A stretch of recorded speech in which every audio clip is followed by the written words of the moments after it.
A great day, everyone. Before I start, may I introduce our group?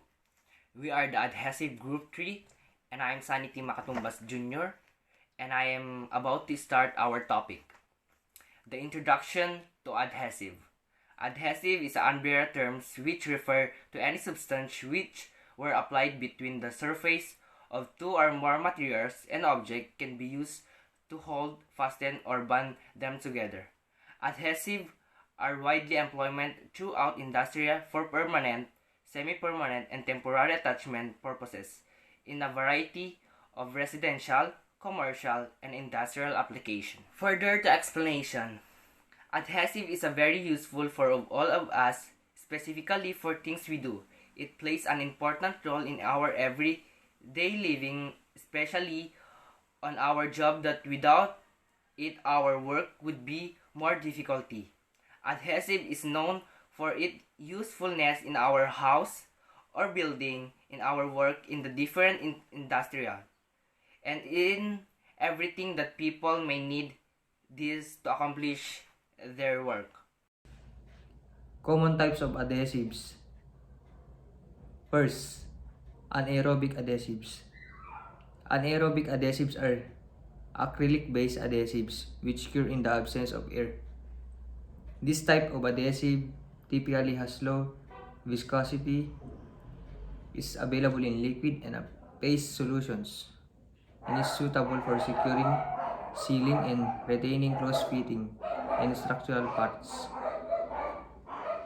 Second is cyanoacrylates adhesives, also referred as instant glues, are adhesives that cure in presence of moisture and ultraviolet UV light. This type of adhesive is available in a variety of formulations ranging from low to high viscosity and is suitable from porous and non-porous substrates. Third is epoxy adhesives. Epoxies are typically available as single-part and multi-part systems. This type of adhesives demonstrate high shear and peel strength, even in extreme temperatures and environments, and are suitable for gap filling and bonding similar substrates. Second to the last is hot glue. Hot glue is a type of hot melt adhesive typically derived from thermoplastic compounds. This type of adhesive demonstrates high levels of tackiness and is suitable for use on both porous and non-porous substrates. Last is the white glue. White glue is a common polyvinyl acetate or PVA glue, traditionally used for arts and crafts purposes. This type of adhesive requires contact and pressure during solidification and is suitable for cloth, cardboard, paper, wood, and other porous substrates. Basic mechanism underlying adhesives. As indicated previously, adhesions and cohesion are primary mechanisms underlying adhesives. Regardless of types and design, all adhesives operate by these same fundamental properties, which survive the interaction between the adhesives, the substrate, also referred to as the adherent once the adhesives has been applied, and the substrate surface, the component of adhesives and the component of substrate. Adhesion. Adhesion is a measure of the attractive forces between two different substrates which bond them together. By calculating the level of adhesion demonstrated by an adhesive, one can determine the strength of the attachment formed between the adhesive and substrate, and combined with the measure of cohesive forces, the bond strength. Cohesion. Cohesion is a measure of the attractive forces within a substance which hold it together. This value can refer to either the strength of the bonds between the adhesives components or the substrates components. Some of the factors which may influence an adhesive's cohesive properties are the chemical and intermolecular bonds between the atoms of the adhesive's components and the cross-linking of molecules, from short chain to long chain. Within an adherent, cohesion similarly plays a role between the atoms and molecules which make up the substance. So let's move on in adhesive and cohesive failure modes. In most cases, the failure of an adhesive bond can attribute to an issue with an adhesive itself, either in regard to its adhesive or cohesive properties. However, cohesive failure within the adhere can also cause an adhesive bond to fail. Number one is adhesive failure. Adhesive failure occurs as a result of inability to establish an indicate bond between the adhesive and adhere. Number two is cohesive failure of the adhesive. Within the adhesive, cohesive failure occurs when the bond of the adhesive to the adhere is stronger than the bonds between the atoms and molecules of the adhesive. Cohesive failure of the adhere. Cohesive failure occurs when the adhesive bond between the adhesive and the adhere and the cohesive bond of the adhesive exceeds the bonds between the atoms and molecule of the substance. There are three conditions mentioned above that illustrate in figure 1 below, represent the three main types of adhesive bond failure modes. Of these three failure modes, the cohesive failure of the adhere is the most ideal as it typically indicates the proper selection and application of the adhesive for the given substance of the given structural integrity. Characteristic of adhesive. All adhesives operate by the same basic properties. However, there are several different types of adhesive available. Each of within can be differentiated by their particular characteristic. Some of the characteristics by which adhesives are commonly classified and categorized include adhesive load carrying capacity. The load carrying capacity of an adhesive refers to the maximum load an adhesive banded can support a field without experiencing the deformation or failure of the adhesive. Structural adhesive are one which demonstrate high bond strength and durability and are capable of tolerating heat and solvent and supporting high loads. Non-structural adhesive. Non-structural adhesive are one which are designed for light loads are not typically capable of withstanding long period of environment exposure. Semi-structural adhesive. Non-structural adhesive are one which are designed of semi-structural adhesive. Depending on the type employed, semi-structural adhesive are adhesive which can be suitable for structural or non-structural application. Adhesive chemical composition. Adhesives were categorized based on their load carrying capacity. These sections categorize them based on their chemical composition. The chemical characteristic by which adhesive can be classified include natural versus synthetic adhesive. Natural adhesives are derived from animal material, plant matter, and in some cases material.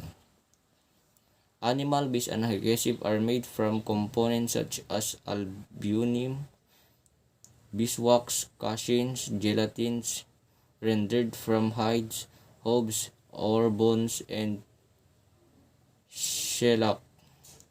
Plant-based adhesives are made from components such as dextrine, natural resins, oils, and wax.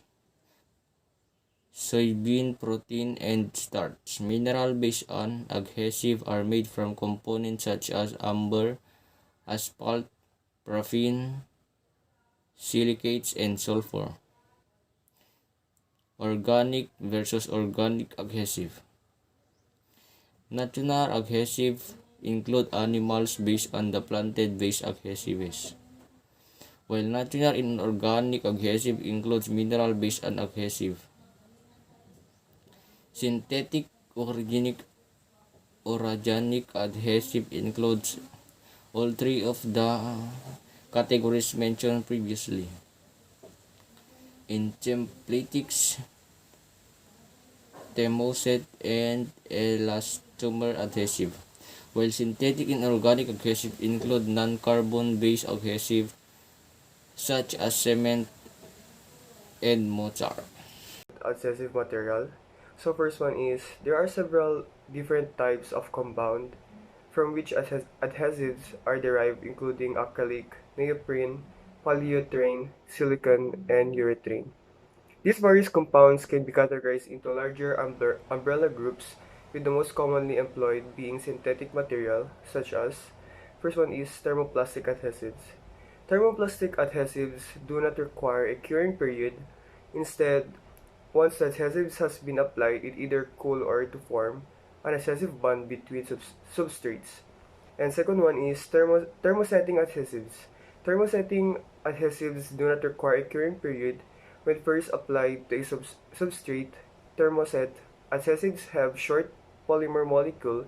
However, during the curing process, these adhesives undergo an irreversible chemical cross-linking reaction, which bonds together long chain for polymer molecule. This reaction changed the physical properties and chemistries of her thermoplastic. So adhesives allowing them to harden and adhesive bond to set. So next one is elastomeric adhesive. Such a rubber adhesive can be made from natural or synthetic elastomers. Due to these compounds' natural elasticity, durability, and capability to withstand extension and compression stresses, these types of adhesives are suitable for attachment application requiring high bond together, especially for uneven loads. So the fourth one is hybrid adhesive. Hybrid adhesive are derived from an amalgamation of a thermoplastic, thermosetting, and elastomeric compound which exhibits some combination of the chosen material advantageous characteristic. For example, a hybrid adhesive can express the resistance to peel and impact demonstrated by elastomeric adhesive, as well as the high resistance to the heat and solvent demonstrated by thermosetting adhesive. These adhesives are available as liquid film and single or multiple part solution. So the last one is additives. Additives, in addition to the standard compounds found with a specific type of adhesive, certain attachment application may also require additives to enhance the adhesive's qualities. For example, colorant such as dye or pigments can be added for aesthetic purposes. Plasticizers can be added to increase flexibility, and fillers such as mica, alumina, silica, and etc. can be added to extend the formula and improvement specific performance characteristics. Let's go in adhesive reactivity. The reactivity of an adhesive refers to the method by which adhesive solidifies and adhesive bond sets. Depending on the adhesive employed, there are several different solidification methods, including solidification by chemical reaction. With regards to adhesive chemical reaction, depending on the adhesive employed, refers to the adhesive reaction to a curing agent or another catalyst, such as heat, moisture, ultraviolet, UV radiation, and lack of oxygen. So next one is solidification by solvent loss. Solvent-based adhesives such as water-based latexes or other water-based depressions solidifies due to the evaporation of diffusion of the solvents. Solvents serve as a carrier material with these types of adhesive, lowering their viscosities and allowing for their application onto a substance. So these types of adhesive are available in several forms, including contact adhesives, pressure-sensitive adhesive, resonance solvent adhesive, reactivatable adhesive. Adhesive form. There are several different classification and categories of adhesive, each of which exhibit different properties and characteristics depending on the adhesive employed. They are also available in various physical forms, including these are the form liquid. These are the characteristics of liquid. Most common form solventless, available in single part or multi-part solutions. Free flowing, low viscosity, A or D, depending. Tendency to flow, spread and sag during curing period. Easy application via spreaders, sprays or brushes. A. Requires curing period. Can be applied in thin layers. Suitable for all attachment application. Solventless. Available in single part or multi-part solutions. Heavy bodied, high viscosity, A or D depending. These are the examples of liquid. Super glue, anaerobic adhesive, some epoxies, phase. These are the characteristics of phase. Resistance to flow, spread and sag during curing period. Application via spreading equipment, trowel, caulking gun, and etc. Requires curing period, high shear and grip strength, suitable for attachment requiring gap filling. These are the examples of phase: flour, starch, phase, constructions, adhesive, some epoxies, some acrylic adhesives. Solvent base. These are the characteristics of solvent base. Water or other solvent act as carrier. Available in several formulations. Lower viscosity. Requires condition and conductive to evaporation. Diffusion. Application via sprays, dips, or brushes. Sometimes requires curing period. Emission of VOC. These are the example of solvent base. Contact glue, white wood glue, thermosetting epoxies, thermoplastic emulsion PSAS. Solid. These are the characteristics of solid. Available in thermoplastic, thermoset, formulas. Does not require maturing mix. Little to no waste. Easier transportation and storage. Long shelf life. These are the examples of solid. Adhesive sheets, adhesive powders, adhesive shape, solid forms. Sheet. Available as tape or films. These are the characteristics of sheet. Available as tape or films. Available in rolls or die cut lengths and shapes. Available as pressure, heat, or solvent activated. Tapes have supporting fibers. Films do not have supporting fibers. Uniform attachment. Easy application. High compression strength. Suitable for large area attachment. Not suitable for attachment requiring gap filling. These are the example of sheet. Adhesive tapes, adhesive film. Powder. These are the characteristics of powder. Also available in preform and solid shape. Does not require metering and mixing. Requires heat or solvent activation. For application and curing. Difficult to apply uniform.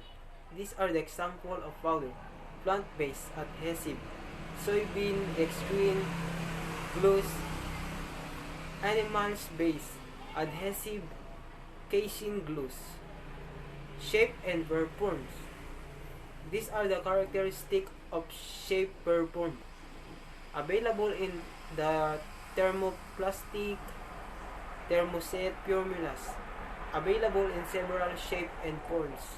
Sheets, rings, sticks, and etc. Does not requires smattering and mixing. Requires heat activation for application. Requires pressure during solidification. This is the example of shape and perform. Hot melt adhesive. So let's go to application of adhesive. The specification and requirements of the attachment application largely determine the classification of adhesive most suitable for use. Number 1 is environment. The environmental condition experienced by adhesive can affect weaken the strength of adhesive bond. Number 2 is production. The stage of production involving adhesive include not only the application and curing stage, but the storage, handling, and disposal stage as well. And number 3, substrate material. In order to properly establish an adhesive bond, the adhesive must be compatible with the substance, and adhesive is attracted and can be adhered to the substrate via one or more of the methods of adhesion. Number 4 is cost. The cost of an adhesive includes not only an initial price of the substance, but the cost of labor and dispensing application, and if application require equipment, the curing and processing time downtime as well, and others. Beyond those mentioned, other factors to consider include the dimension of bonding area and standard or quality requirements. So, application of adhesives. Adhesives are used throughout industry for bonding and attaching a variety of substances. Several types of adhesive are available and are employed across and categorized by wide range of industries and application, including aerospace adhesive, apparel clothing and garment adhesive, appliances adhesive, and there's a lot of type of adhesive can be used. So let's go on key adhesive terminology. Adhere, the term used to refer to the substrate once the adhesive has been applied. Adhesion, the measure of the strength of an attachment between the adhesive and substrate. Adhesive failure, the term used to describe the failure of an adhesive bond as a result of inability to establish an adequate bond between the adhesive and adhere. Bond strength, the measure of durability of attachment based on the cumulative force which resists the separation of two substrates bonded by adhesive, including adhesion and cohesion, and the total amount of stress, including tension, compression, peel, shear, and etc., required to overcome those forces. Adhesive failure, the term used to describe the failure of an adhesive bond as a result of inability to establish an adequate bond between the adhesive and adhere.